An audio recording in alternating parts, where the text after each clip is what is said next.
It's the world's largest shake table facility, and it can hold buildings weighing up to 2.5 million pounds. The table moves in all three directions simultaneously. It's the first wood building of this size that's ever been tested.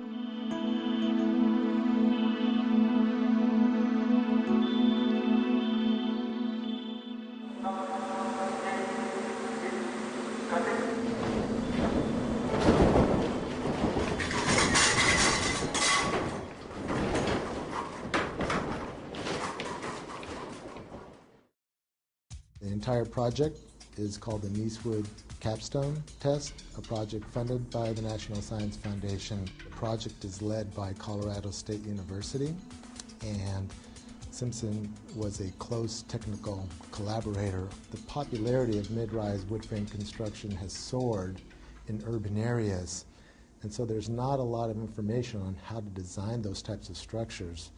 So the information gathered from this testing is going to be absolutely critical. The condominium tower was built as a actual condominium would be constructed with 23 1- and 2-bedroom living units. We're testing a 7-story, 23,000 square foot, 800,000 pound building in 3 dimensions. This collaboration with all the folks involved is really going to culminate in a test that's going to show how our products perform in a very severe seismic event. The forces of an earthquake on a structure of this size create a lot of secondary forces inside of the building, and the only way to hold those forces together is with connectors such as the ones that Simpson Strong makes and provides. In this building, we have a wide variety of Simpson Strong products, from large hold-down rods that run 7 stories up to the roof, known as ATS, or anchor tie-down system. We have a number of shear transfer elements in here, and straps and the floor plates to help tie the floor plates to the shear walls. In short, we're building what we call a complete load path. This building, the Niecewood Capstone building, is designed using a performance-based seismic design philosophy. It's a method to design specifically for, or explicitly maybe, for performance of the building. We don't just design a component or an assembly. We actually design it all together, and then we check it.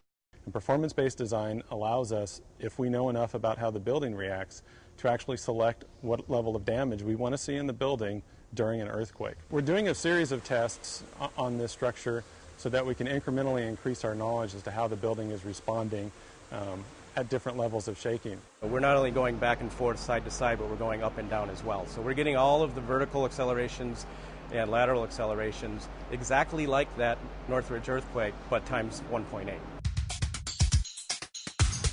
There's approximately 300 sensors in the building, measuring everything from movement to force to acceleration.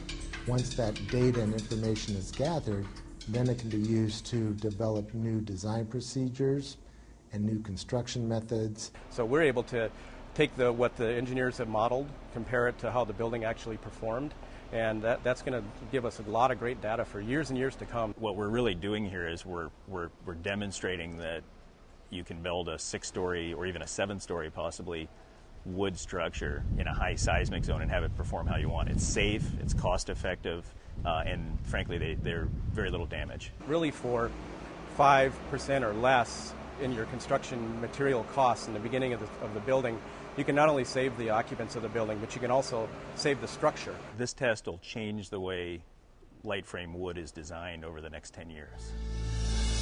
We've invited several key engineers from across the country, building departments. There's folks from all over the world coming to see this. When you see an actual test, the impact that has on you is so significant that it really makes you think twice about what you put down on paper.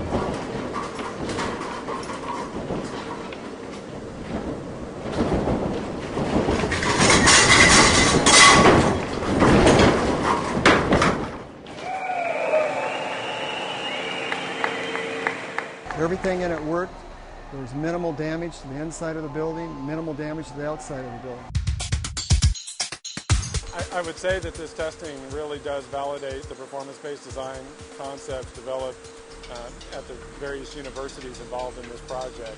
It's phenomenal that we can have a test of this size and magnitude of a building like this and actually get some real test data. Simpson never forgets, and they're always trying to make sure that they're really providing what the structural engineering and construction community needs.